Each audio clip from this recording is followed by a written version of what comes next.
Esta semana se conmemoró el Día Mundial de la Ópera y esta celebración no nos pudo encontrar en mejor lugar, no solo por estar en Madrid, sino por estar en el Teatro Real de Madrid, que mucho tiene que ver con este festejo, una de las salas líricas más importantes del mundo, que ha sido reconocida con un premio internacional por su calidad artística y su representación en el mundo entero. Tenemos la oportunidad hoy de estar acá junto a su director artístico, el señor Joan Matabosch. Gracias por recibirnos, un placer estar contigo. Muchísimas gracias por la invitación, un placer también. Bueno, contanos en primera instancia qué tanto tiene que ver en esta historia del Día Mundial de la Lírica el compromiso y el trabajo que realiza el Teatro Real, que sabemos que tiene que ver con las fechas también de nacimiento de Bizet y de Strauss, ¿no? Sí, la verdad es que el Día Mundial de la Ópera fue una iniciativa de Ópera Europa, que es una institución, que es una reunión de teatros europeos, pero que también está muy en contacto con OLA, con la Asociación Latinoamericana de Teatros de Ópera, de la que también forma parte el Teatro Real, y con Ópera América. Entonces, bueno, es un día, el Día Mundial de la Ópera es una forma de simbolizar un poco, en fin, un día en el que de alguna forma se trate esta forma de arte de una forma pues más festiva, más de salir a la calle, más de trascender un poco lo que son las paredes y las propias instituciones. Pero vamos, a mí me parece que tenemos que conseguir que todos los días sean un Día Mundial de la Ópera. Me parece que la ópera realmente tiene muchas asignaturas pendientes y es muy bonito simbolizarlo a través de un día en que nos tomamos, pues bueno, todo de una forma un poco más festiva. Pero me parece que lo que la ópera tiene que hacer es realmente, pues, en fin, lograr abrir las paredes de sus respectivos teatros, no solo un día al año, sino que esta sea una dinámica completamente normal y que realmente logremos que esta forma de arte llegue a un público lo más amplio posible y deje atrás esas etiquetas y esos lugares comunes con que a veces pues la ópera tiene que lidiar. No siempre, yo diría, no siempre de una forma muy sensata, porque a veces pues bueno, hay esos tópicos y esos lugares comunes realmente no responden a ninguna realidad, pero bueno, están ahí, hay que luchar contra ellos. Claro. ¿Qué tanto ha cambiado el formato de teatro de concierto, de teatro lírico con el correr de los años y qué es lo que representa en la actualidad con las nuevas tendencias? Vamos a ver, si estamos hablando de lo que es el Teatro Real, pues ciertamente este es un edificio que durante muchos años fue dedicado a sala de conciertos. El Teatro Real empezó en el siglo XIX como teatro de ópera, se inauguró en 1850 y fue un teatro de ópera importante en Europa, uno de los grandes teatros de ópera europeos, hasta 1925, en un momento en el que hubo una serie de filtraciones de agua en el edificio que obligaron a que la actividad se interrumpiera y en principio se pensaba hacer unas canalizaciones de agua subterránea que en principio parecía que iban a llevar solamente unos meses, pero luego la cosa se complicó y llevó mucho más tiempo de lo que parecía y luego además pues vino la guerra civil, se instaló un polvorín dentro del teatro, estalló ese polvorín, el teatro quedó medio destruido, realmente no se sabía qué hacer con el edificio del Teatro Real durante muchos años, durante toda la posguerra y hasta que se decidió la conversión de este edificio en sala de conciertos y durante una serie de décadas fue un poco como el Auditorio de Madrid, hasta que se abrió lo que hoy en día es el Auditorio Nacional. Fue realmente una sala de conciertos, también se instaló en el edificio el Conservatorio de Música y no fue hasta hace un poco más de 20 años que se inauguró, después de una larga también reforma en que se recuperó el escenario, etcétera, pero no fue hasta hace 20 años que se devolvió al edificio su función original de teatro de ópera.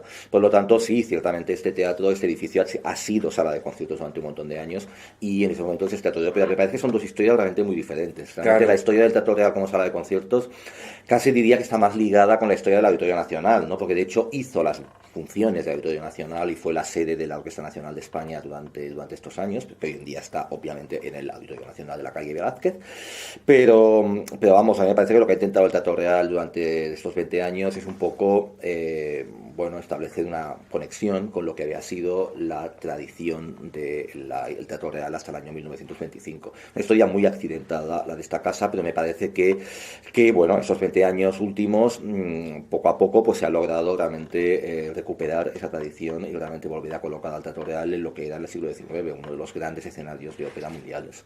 Lo es, y de ahí el reconocimiento internacional que han tenido, y de todas maneras también fueron un teatro insignia en este periodo del COVID, de la pandemia. Tomaron las banderas, digamos, fueron de armas tomar en cuanto a lo que es la programación y la puesta en marcha, respetando el aforo de lo que es la programación. ¿Qué tan dificultoso le fue, vos como director artístico, llevar adelante todo este proceso? Fue dificultoso. La verdad es que lo que el teatro hizo durante la época de la pandemia, pues bueno, ha sido muy reconocido y ha sido muy comentado. A mí me parece que, a ver, a mí me parece que el teatro hizo lo que tenía que hacer. A mí me parece que estuvimos en la época en que España estuvo en un lockdown, completamente cerrada. Pues obviamente el teatro estuvo cerrado y la actividad se llevó a cabo puramente en plan, pues, bueno, no seguíamos trabajando, pero las reuniones eran por Zoom y no había realmente, el teatro estaba clausurado, vamos, como todo el país. Pero a partir del momento en el que ya empezó a abrirse la actividad, la obligación del Teatro Real es intentar recuperar, era en aquel momento realmente intentar recuperar lo máximo posible de su programación y no simplemente continuar cerrado hasta que vinieran tiempos mejores. Entonces lo que hicimos fue el esfuerzo de buscar cómo podíamos encontrar una vía de mantenernos abiertos y de mantener la programación prevista, con evidentemente lo principal era en fin, que el protocolo sanitario se mantuviera a rajatabla. Para eso necesitábamos tener pues un protocolo interno general del teatro, otro específico para orquesta, para coro, para técnicos y administrativos, de manera que tuviéramos muy claro qué protocolo sanitario había que implementar de una forma draconiana realmente, pero que la implementación de este protocolo qué margen nos permitía para poder mantener una parte, todo lo que fuera posible realmente, claro, de la actividad del teatro. Entonces tuvimos este protocolo, la elaboración de este protocolo y el análisis un poco cómo hacerlo fue una tarea importante y realmente compleja, y a partir de ahí además hay un comité médico que se reunía cada semana y que hacía un seguimiento estrecho de la implementación del protocolo, pues qué resultados estaba dando, qué había que, según la casuística que se estuviera produciendo, qué había que hacer extra para asegurar que evidentemente todo el mundo estuviera trabajando en las condiciones, bueno, 100% de seguridad. Pero bueno, en cualquier caso, lo que sí que me parece que quedó muy claro es que la alternativa de cerrar el teatro no era la única. Se podían hacer cosas, y bastantes además, siendo muy respetuosos, bueno, mucho no, absoluta y totalmente respetuosos, porque lo primero era realmente que todos estuviéramos trabajando de manera segura, pero se podían hacer muchas de las cosas que estaban previstas, no de la misma manera a veces, no ensayadas de la misma forma, no con el mismo planning de producción que habíamos concebido cuando se había planificado la temporada. Había que realmente tener muchísima cintura para ser capaces de adaptarnos a la situación, pero imposible llevarlo a cabo no era, y me parece que lo demostramos de una forma muy, muy vehemente durante la temporada pasada, y realmente la verdad es que de la programación artística se mantuvo casi toda la programación, sobre todo lo más importante de la programación artística, lo más relevante, se mantuvo, lo pudimos llevar a cabo. Luego hubo algunos espectáculos que se tuvieron que cancelar, y que porque evidentemente era imposible llevarlos a cabo aplicando nuestro propio protocolo de seguridad, y por lo tanto los cancelamos. Pero básicamente esto afectó a las compañías que venían al Teatro Real, por ejemplo, compañías de danza que venían y llegaban el día antes y no podíamos garantizar que los test negativos, que no podíamos garantizar realmente que se estuviera aplicando en el sitio de donde venían el mismo protocolo sanitario que estábamos aplicando nosotros. Ahí teníamos que cancelar porque había realmente un riesgo. Claro. O había el riesgo de traer al Teatro Real 80 personas o 120 personas y encontrarnos que teníamos que cancelar. Entonces realmente fue complicado, básicamente porque cada proyecto exigía mucha cintura por parte del teatro y mucha capacidad de reacción para ver un poco cómo adaptarnos nosotros y cómo adaptar el proyecto a lo que da la situación. Pero eso fue posible siempre. Evidentemente había que negociar. Hicimos una nueva producción de Rusalka con Christoph Lloyd y evidentemente tuvimos que hablar con Christoph Lloyd sobre cómo hacer una ópera como Rusalka en un momento en el que los condicionantes eran tan tremendos para todos, pero lo hicimos, o sea, pusimos encima de la mesa qué es lo que se podía hacer y qué es lo que no, y él vio que podía realmente desarrollar su concepto pese a los condicionantes, que en este caso, por ejemplo, en el caso de Rusalka, aquí el problema es que cada ópera tiene la problemática que tiene, entonces tienes que inventarte una solución diferente para cada título, no puedes aplicar lo mismo para todos, porque para que la seguridad sea siempre la misma, lo que necesitas hacer en un caso y en otro es muy diferente. Son distintas dinámicas. Entonces, en Rusalka el problema era básicamente que no se podía, bajo ningún concepto, desarrollar el concepto dramatúrgico que tenía Christoph Lloyd con el coro en el escenario. Entonces, buscamos una manera de que el coro no estaba en el escenario, el coro cantaba desde la parte de atrás, cosa que en Rusalka no es tan problemática, porque tampoco es una obra con unas escenas de coro especialmente relevantes, y además porque desde el punto de vista de la concepción dramatúrgica de Christoph Lloyd, eso además llegó un momento que podía funcionar realmente muy bien con lo que él quería hacer desde el punto de vista teatral. Lo mismo con, no sé, bueno, por ejemplo, en el caso de Siegfried de Wagner, ahí el problema más gordo era que no había manera de colocar la orquesta, claro, porque la orquesta de Wagner para Siegfried, nosotros hemos jugado con la ventaja en el Teatro Real de que la arquitectura del edificio nos permite hacer muchas cosas que otros teatros que tienen otras arquitecturas pues no pueden ni plantearse, porque obviamente para tener el teatro abierto lo primero que había que hacer es que las salas de ensayo y todas las salas del teatro tuvieran una renovación de aire muy superior a la de antes, y ahí se tuvo que hacer una inversión importante, una inversión de 1 millón de euros para realmente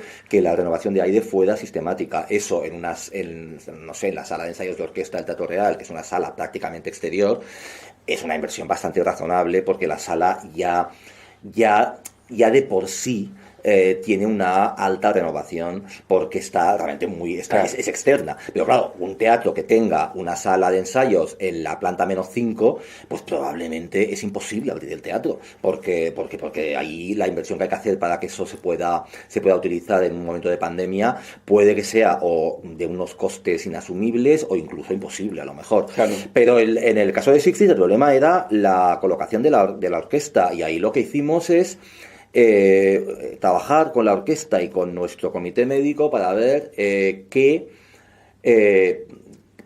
colocaciones, qué diversas posibilidades de colocación de la orquesta, utilizando los palcos laterales de patio y a lo mejor también hablamos de principal, qué colocaciones de la orquesta eran posibles para meter todo el orgánico de Siegfried, una parte en el foso y otra parte en esos elementos de la sala, en estos palcos de la sala que incorporábamos de alguna forma al foso, una vez tuvimos pues 3-4 ubicaciones en las que realmente el orgánico orquestal de Siegfried se podía ubicar y manteniendo el protocolo de seguridad.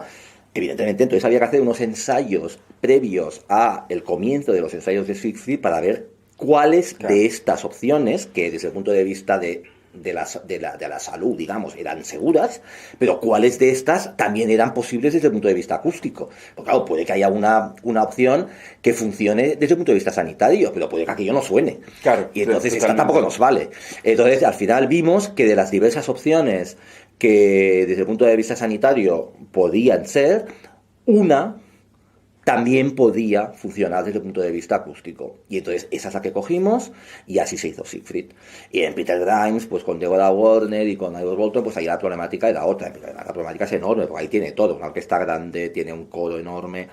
Entonces ahí también tuvimos que hacer todo un estudio de cómo que el concepto dramatúrgico de Deborah Warner, buscar una manera de que eso se pudiera ensayar y preparar, y en este caso optamos, por ejemplo, por alargar el periodo de ensayos. Hubo se hizo, pero el estreno se retrasó 1 semana y pico. Claro. Por lo tanto, realmente en cada caso había que ver cómo hacerlo, pero vamos, a mí me parece que quedó muy claro que si uno tiene ganas de ponerse en ello y si el teatro tiene suficiente cintura, y sobre todo si hay un equipo suficientemente cohesionado como para realmente trabajar todos a una para defender el producto, vamos, imposible no es. Lo que pasa es que es complicado. Es complicado.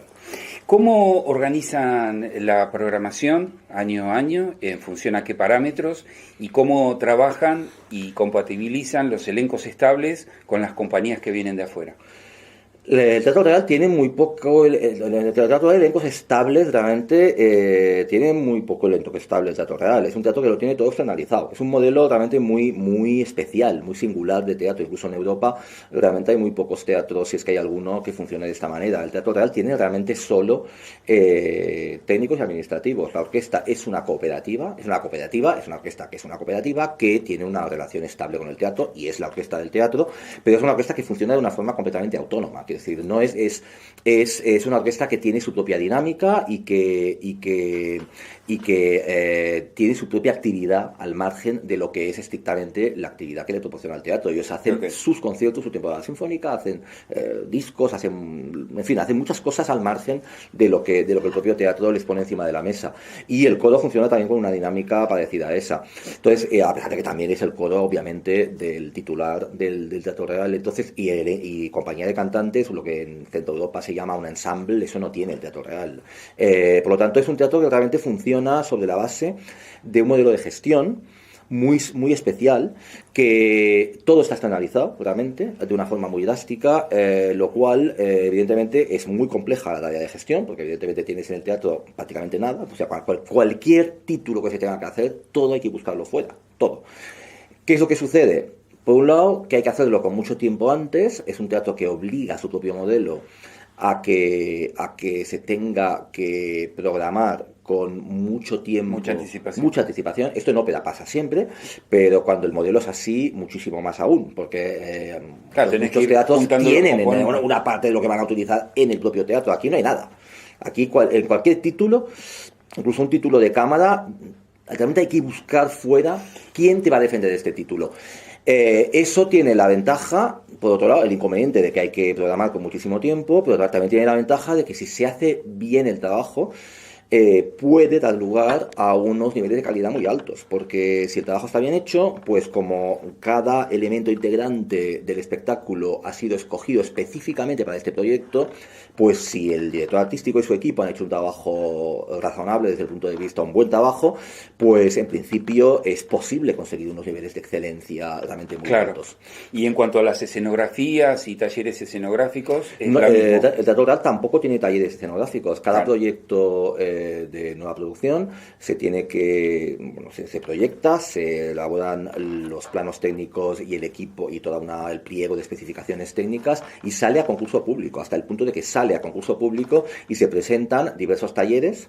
Se pueden presentar talleres muy diferentes en función de las características del proyecto. Hay proyectos de nuevas producciones que pueden estar basados en una gran perfección en los acabados, por ejemplo, y a lo mejor el tipo de taller que puede ser adecuado para construir estos proyectos es uno de muy específico. En otros casos el proyecto no va tanto de los acabados, va más de una ingeniería muy potente, pues porque es un espectáculo más basado en determinados efectos que tienen más que ver con estructuras, a lo mejor, pues no sé, estructuras que necesitan una ingeniería muy potente. Entonces el tipo de talleres que se presentan pues es muy diferente. Entonces tiene también en este caso un poco lo mismo de que decía antes, tiene el inconveniente de que es muy largo el proceso, porque el hecho de que tengas que elaborar un pliego de especificaciones técnicas, de que tenga que salir a concurso público, de que se presenten una serie de empresas, de que, bueno, pues toda la logística y todo el protocolo es farragoso y lleva mucho tiempo, pero es muy cierto también que al final el resultado, si se hace bien,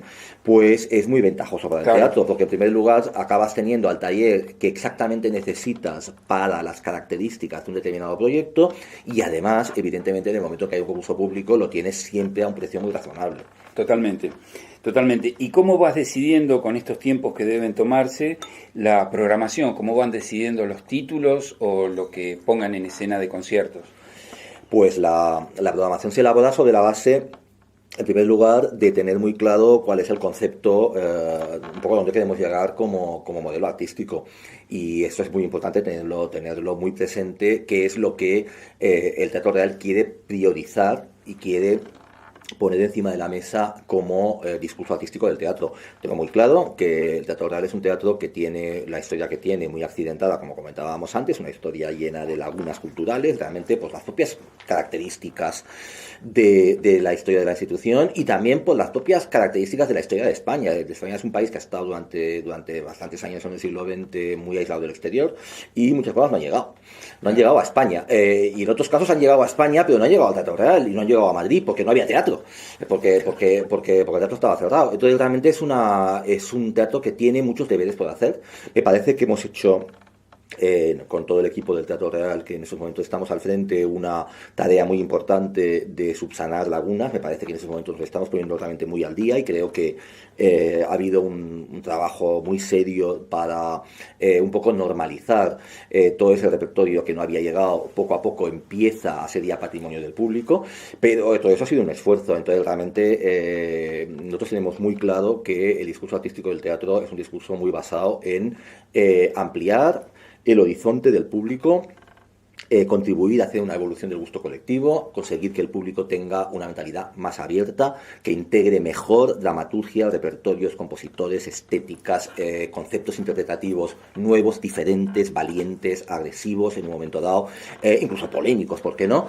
Y me parece que esto es crucial que el teatro lo tenga muy claro como discurso. A partir de aquí, el cómo eso se concreta en una programación con un título concreto y con una producción concreta, evidentemente que esto tiene más que ver con elementos pues que están relacionados con la oportunidad de que en un momento dado un determinado proyecto que encaja evidentemente con esta línea artística sea más aconsejable que otro. Pues ¿por qué? Pues porque a lo mejor hay un equipo de teatros, hay una serie de teatros que puedan estar interesados en coproducir este título y en compartir los gastos con el Teatro Real para defender un determinado proyecto, pues en la disponibilidad de determinados artistas que puede ser en un momento dado muy relevante para defender según qué proyectos. Puede haber elementos y evidentemente todas las temporadas es importante que tengan un equilibrio importante, porque a pesar de que el acento esté puesto muy claramente en la novedad, y eso es así de una forma muy clara y muy drástica, en las últimas temporadas, yo las temporadas que estoy haciendo en el Teatro Real esos últimos años con mi equipo, son temporadas en las que entre el 50 y el 60% de los títulos que se proponen son primera vez en el Teatro Real. Claro.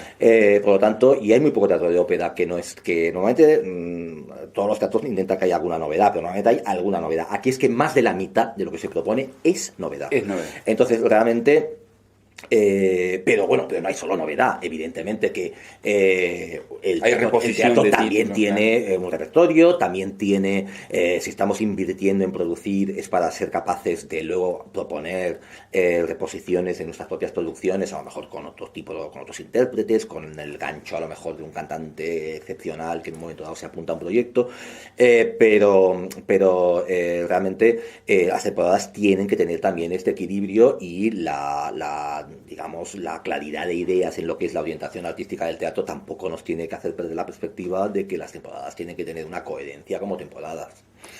El Royal Garden anunció que van a rever el contenido de los clásicos de la lírica en función a las tendencias de las nuevas corrientes de pensamiento que hay. ¿Qué posición tiene tomada el Teatro Real de Madrid en ese aspecto? ¿Me hablas de quién? Perdona, Del Royal Garden. Repíteme la pregunta porque me Claro, dijeron que van a rever los títulos clásicos de la ópera, sí. Sus contenidos en función a las nuevas corrientes de pensamiento, para no herir susceptibilidades. Entonces, si el Teatro Real tiene tomado una posición... A ver, me parece que, supongo que te refieres un poco a intentar que entre los artistas y también el público que pasa por el escenario y por el patio de butacas del teatro, pues se acoja una mayor diversidad de artistas y una mayor diversidad de público. Me parece que esto es muy importante que tenerlo muy en cuenta, porque evidentemente los teatros al final tienen que ser un poco un espejo de lo que es la propia sociedad y por lo tanto me parece que es importante. Lo que pasa es que es verdad que esto Probablemente la forma de ejecutar en la práctica esta máxima que es absolutamente abrazada por esta institución, pues seguro que no es lo mismo en una sociedad que tiene un porcentaje a lo mejor de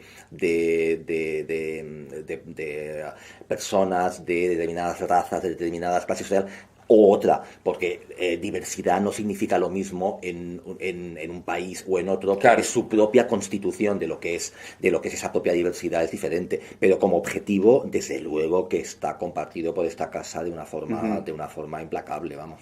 Y dos cosas más. El Real realiza eventos en escenario que no tengan que ver con la música clásica o con la lírica.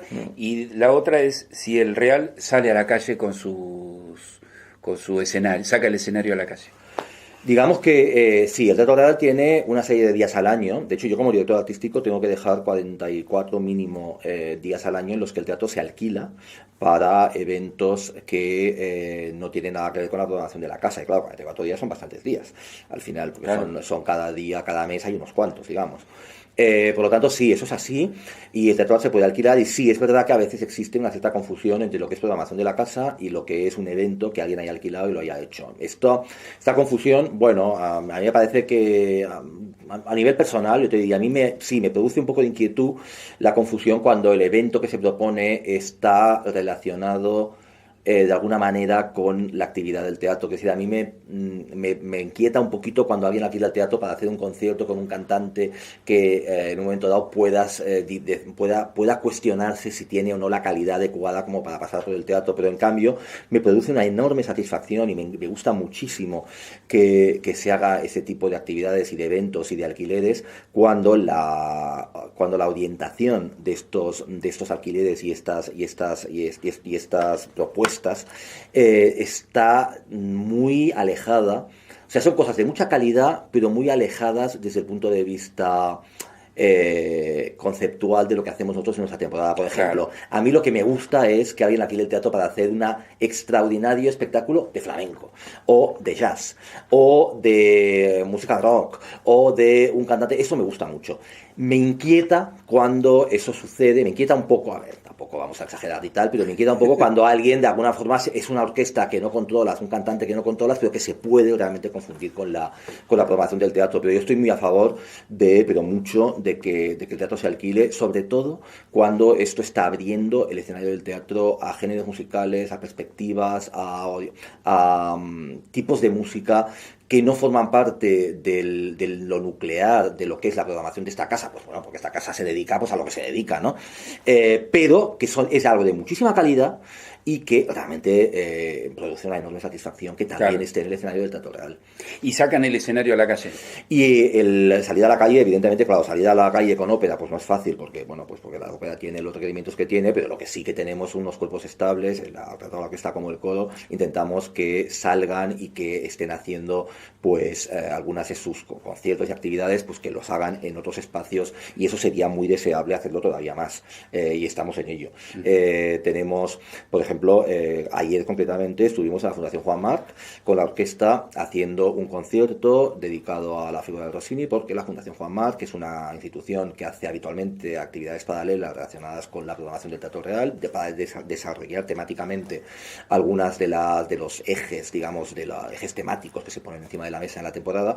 En este caso quisimos ser nosotros quienes fuéramos allí para aportar a su ciclo Rossini en España, y concretamente en homenaje a la figura de Isabel La Colbrán, que fue musa y esposa, ¿no?, de Rossini, y además Rossini escribió una gran parte de su obra pues para ella. Pues quisimos hacer un concierto con nuestra orquesta que para la Fundación Juan Marc pues bueno, tenía su cosa, porque la Fundación Juan Marc colocaba una orquesta de la primera vez que lo hacía. Qué lindo, qué lindo. Bajo tu dirección artística, ¿qué ópera te gustaría poner a futuro en el escenario del Real? Hay muchas, y si tengo que escoger una me va a costar mucho, pero yo soy siempre de la próxima que viene, ¿eh? Yo en esos momentos lo que estamos luchando para hacer el mes que viene una extraordinaria serie de representaciones de Parténope de Händel, A ver, hay muchas más, por ejemplo, luego va a venir El Ángel de Fuego de Prokofiev, que va a ser además estreno en España. Eso nos hace una ilusión inmensa porque va a ser un acontecimiento cultural mayúsculo. Vamos a hacer después pues Juana de Arco y la Hoguera, que también va a ser la primera vez que se va a hacer en el Teatro Real de Honegger. Pero vamos, ya que estamos con Parténope, pues Parténope es un acontecimiento mayúsculo. Es la primera vez que se va a hacer Parténope de Händel escenificada en España. Se ha hecho alguna vez en concierto, pero va a ser la primera vez. Es un espectáculo sensacional y tenemos un reparto maravilloso, y además va a ser dirigida por el director musical de la casa, que es Ivor Bolton. Por lo tanto, en esos momentos estamos fascinados con lo maravillosa que es Parténope. Pero bueno, somos bastante volátiles en eso, ¿eh? Quiero decir que el mes que viene a lo mejor estamos fascinados por otra, ¿eh? Bueno, Joan Gotabosch, director artístico del Teatro Real de Madrid, muchísimas gracias por recibirnos. Ha sido un placer. Gracias. Gracias.